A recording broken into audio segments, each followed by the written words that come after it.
सबसे पहिले पूजा तोहार हो गौरी के ललनवा।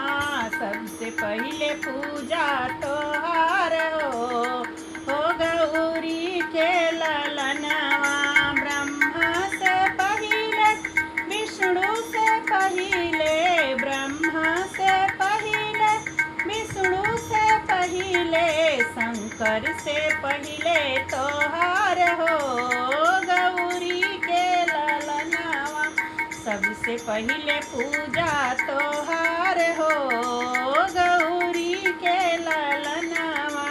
रामा से पहिले लक्ष्मण से पहिले, रामा से पहिले लक्ष्मण से पहिले, सीता से पहिले तोहार हो गौरी के ललनवा।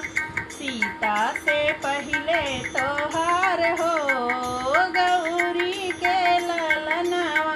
कृष्ण से पहिले राधा से पहिले, कृष्ण से पहिले राधा से पहिले, रुक्मिणी से पहिले तोहार हो गौरी के ललनवा। सबसे पहिले पूजा तोहार हो गौरी के ललनवा।